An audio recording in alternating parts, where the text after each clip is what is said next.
தந்தை மகற்கு ஆற்றும் நன்றி அபயத்து முந்தி இருப்பச்செயல். தந்தை மகற்கு ஆற்றும் நன்றி அபயத்து முந்தி இருப்பச்செயல். இருப்பச்செயல். மகன் தந்தைக்கு ஆற்றும் உதவி இவன் தந்தை என்னோற்றான் கொல்.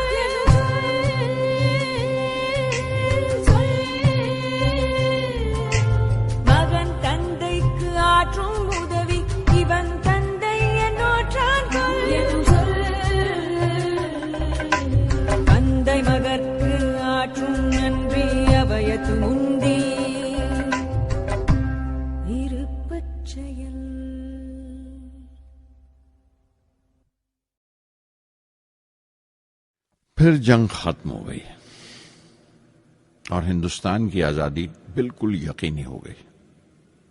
میں نے ابا سے رامیشورم چھوڑنے کی اجازت چاہی.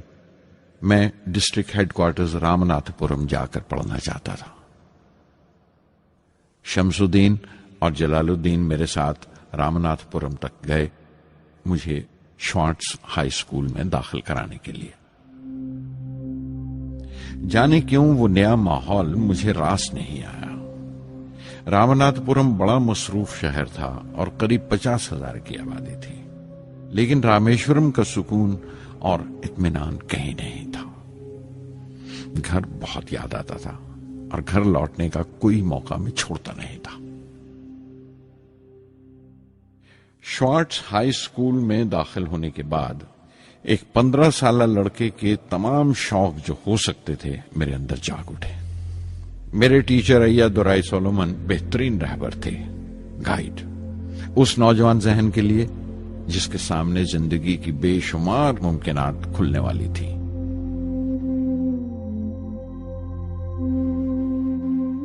رامناتھ پورم کے اس عرصہ قیام میں ان سے میرا رشتہ استاد شاگرد یا گرو شیشیہ سے بھی آگے نکل گیا. ایا دورائی کہا کرتے تھے، زندگی کامیاب ہونے اور نتیجے حاصل کرنے کے لیے 3 طاقتوں پر قابو پانا بہت ضروری ہے: خواہش، یقین اور امید. ایا دورائی سولومن جو بعد میں ریورنٹ ہو گئے کہا کرتے تھے، اس سے پہلے کہ میں چاہوں کچھ ہو جائے یہ ضروری ہے کہ میرے اندر اس کی پوری شدت سے خواہش ہو اور یقین ہو کہ وہ ہوگا.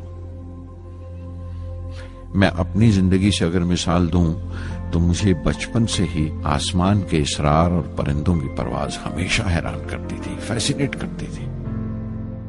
سمندر میں کونجوں اور بگلوں کو اونچی اڑانے لگاتے دیکھتا تھا تو اڑنے کو جی کرتا تھا.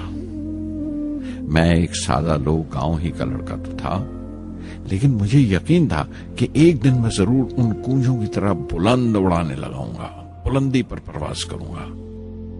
اور حقیقت یہ ہے کہ رامیشورم سے اڑنے والا میں پہلا لڑکا تھا.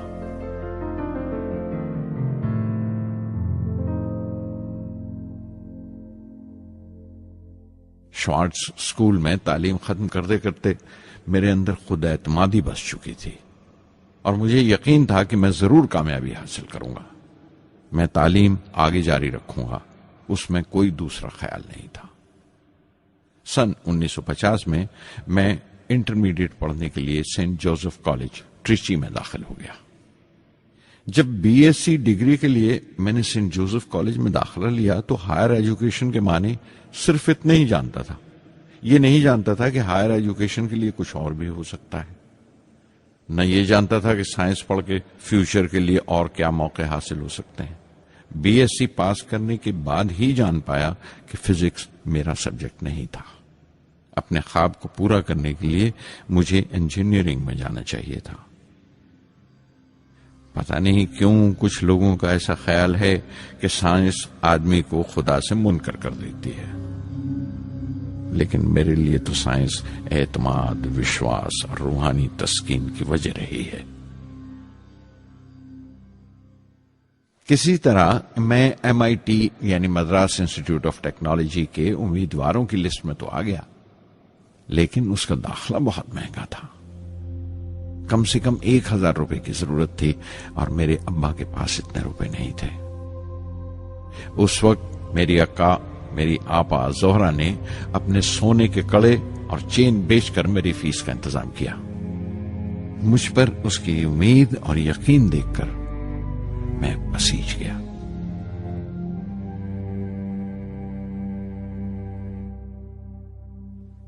MIT میں سب سے زیادہ مزہ آیا.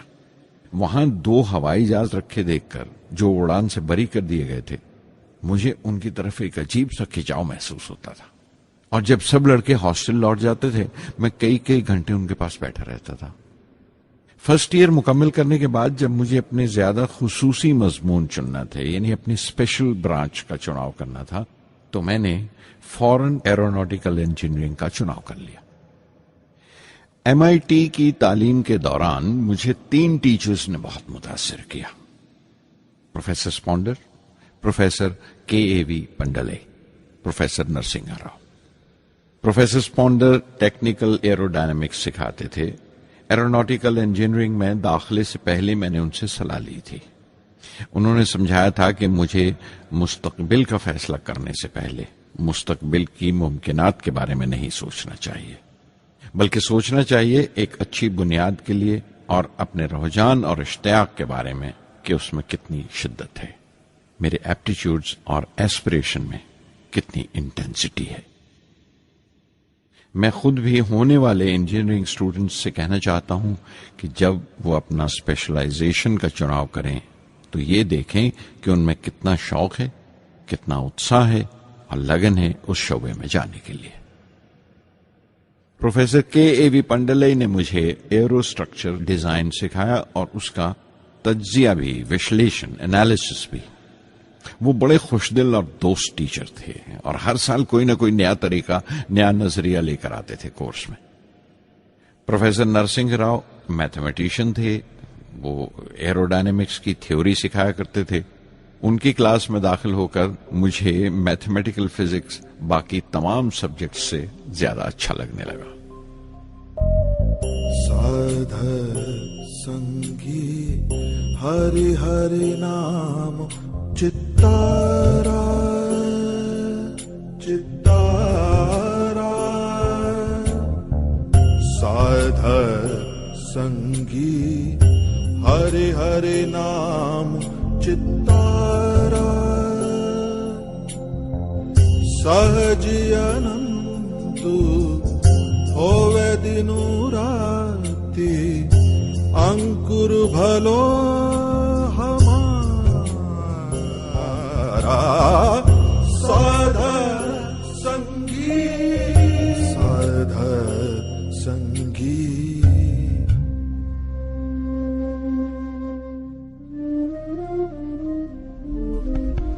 گرو پورا بھیٹیو بڑ بھاگی، گرو پورا بھیٹیو بڑ بھاگی، جاکو انتو نہ پاراوارا، انتو نہ پاراوارا، نانک سرنی گہی سوامی کی، پنہ پنہ نمسکار، سادھر سنگی سادھر سنگی۔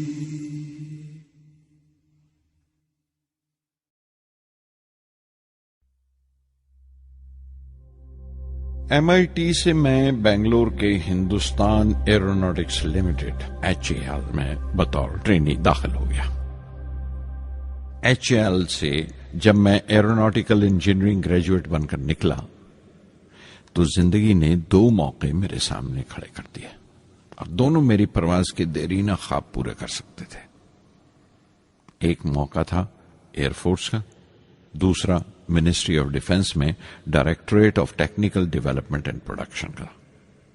میں نے دونوں میں عرضی بھیج دی اور بیک وقت دونوں سے انٹرویو کا بلاوا آ گیا۔ ایئر فورس کے لیے مجھے دہرادون بلایا گیا تھا اور ڈیفنس کے لیے دہلی۔ میرے دونوں مقام 2000 کلومیٹر کے فاصلے پر تھے۔ یہ پہلا موقع تھا میرا اپنے وسیع اور وراٹ وطن کو دیکھنے کا۔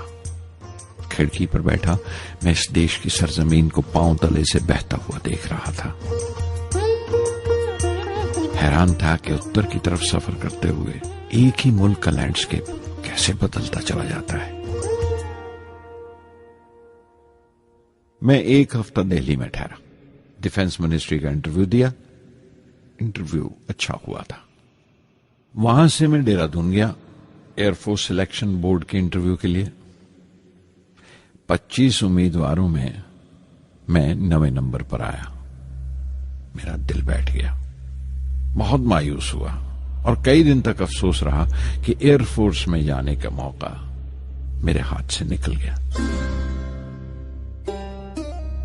میں رشی کیش چلا گیا، دل پر یہ بوجھ لے کر کہ آنے والے دن بڑے سخت ہوں گے۔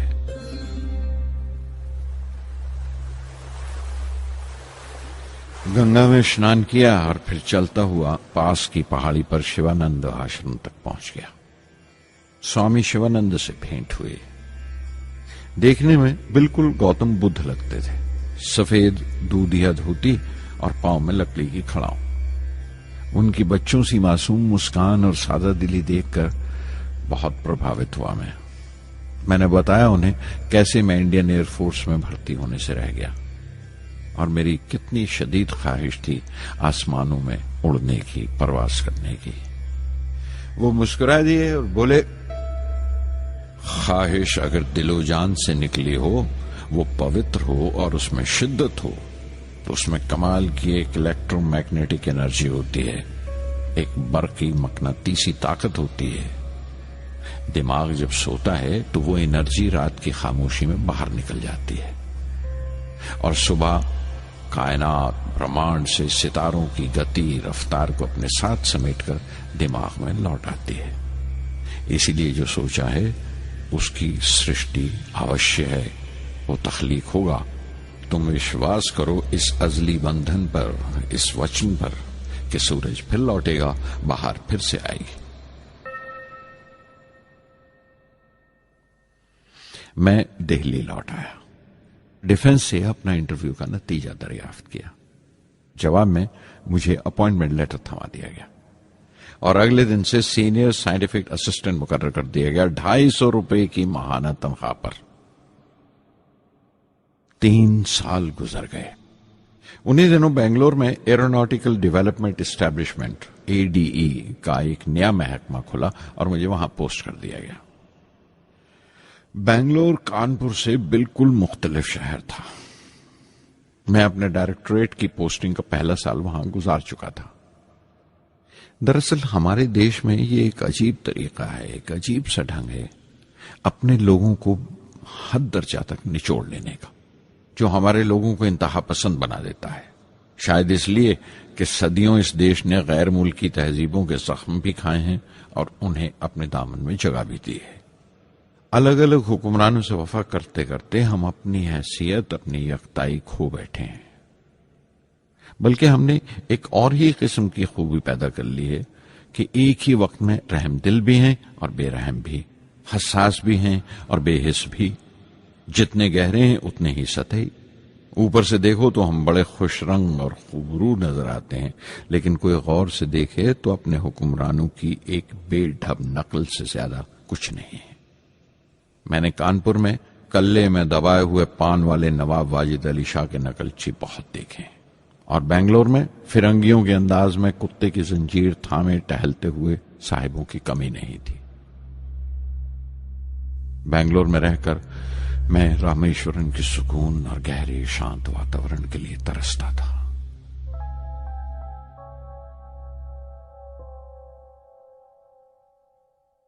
پہلے سال تو ADE میں کوئی زیادہ کام نہیں تھا۔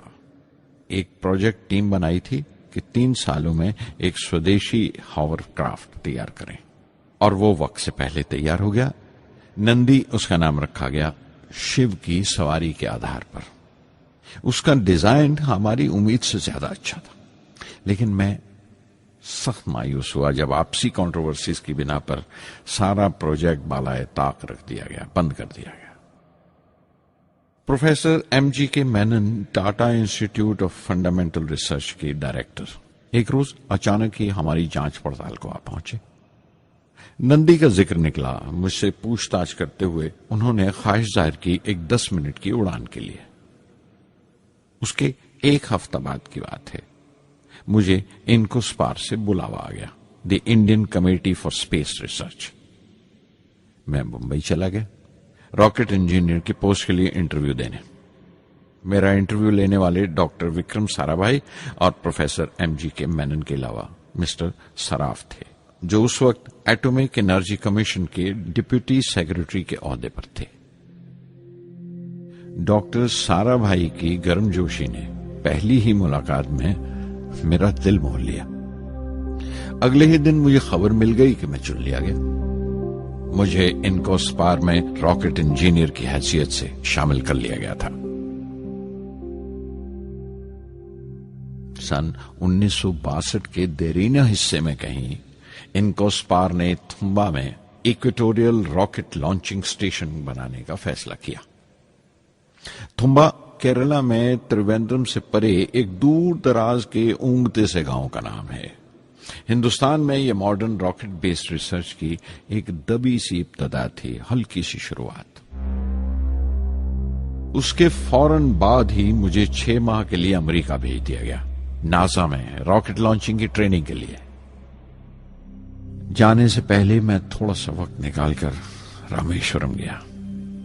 میرے ابا میری اس کامیابی کے لیے بہت خوش ہوئے اور مجھے اسی مسجد میں لے جا کر شکرانے کی نماز ادا کی۔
NASA Langley research centre Virginia میں نے اپنے کام کی شروعات کی۔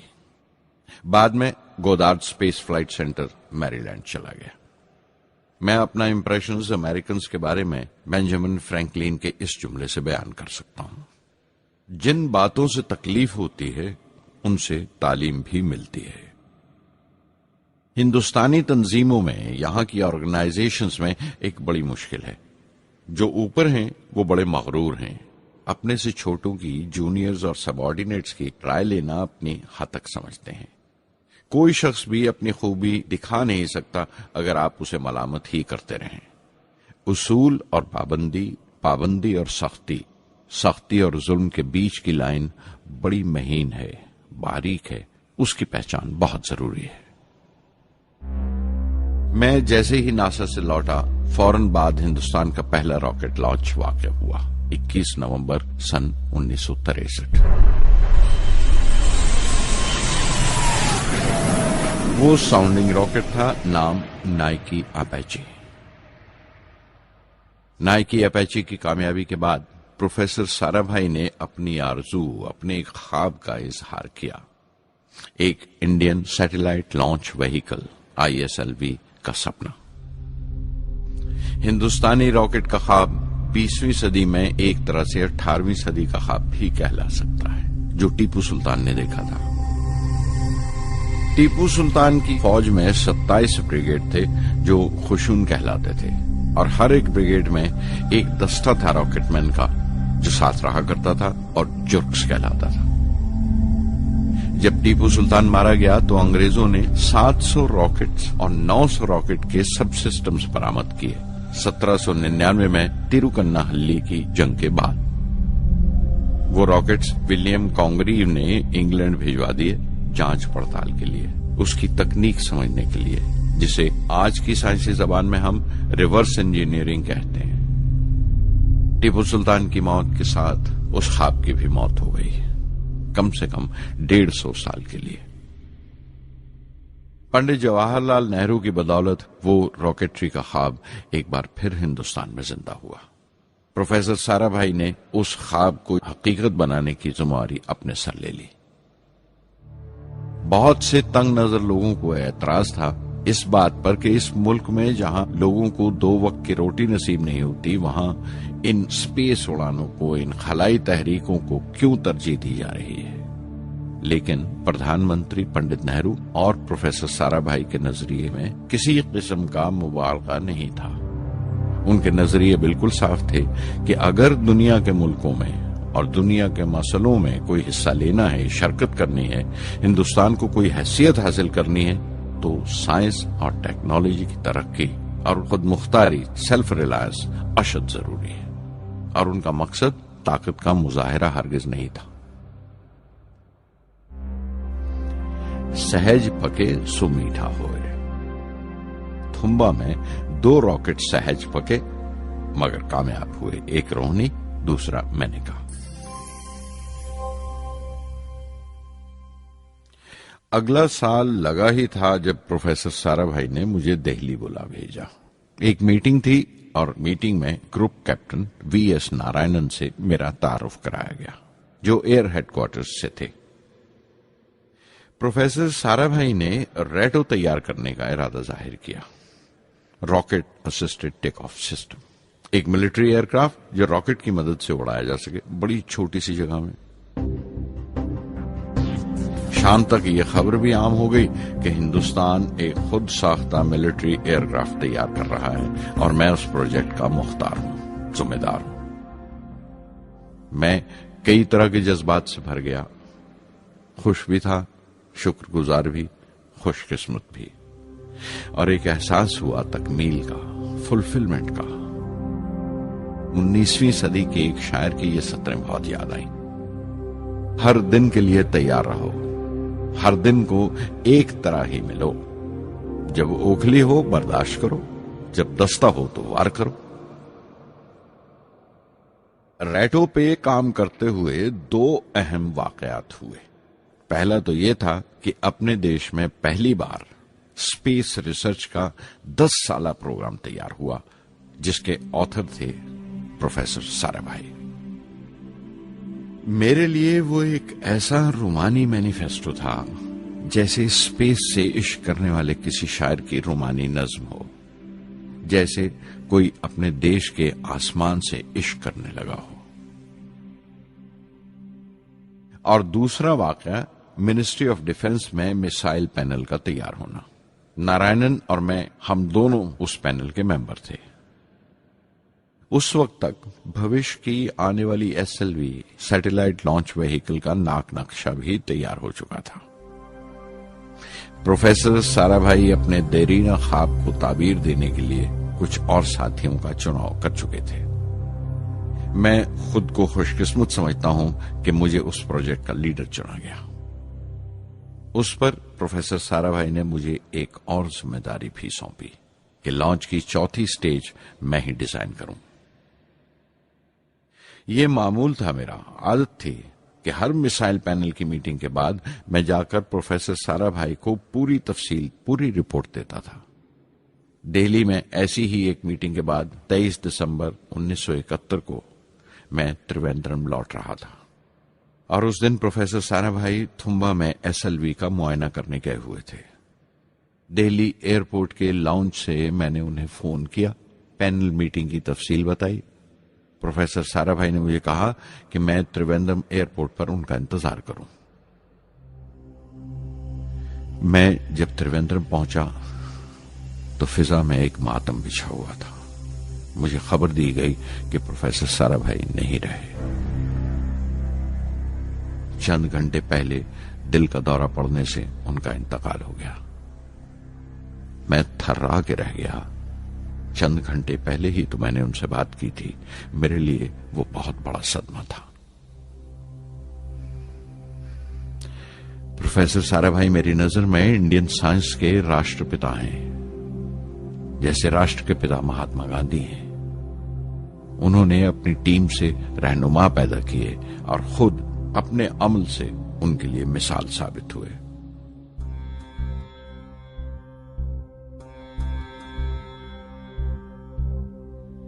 నానాటి బతుకు నాటకము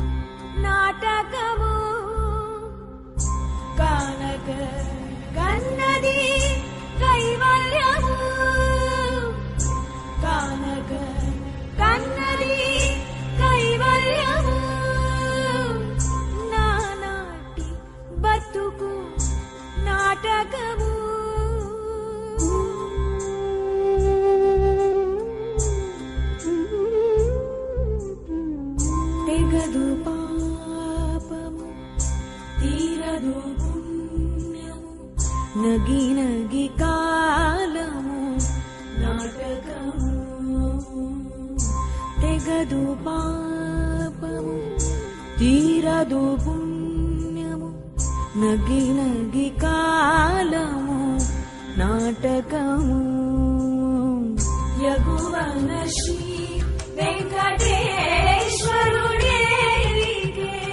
యగువన శ్రీ వెంకటేశ్వరుడే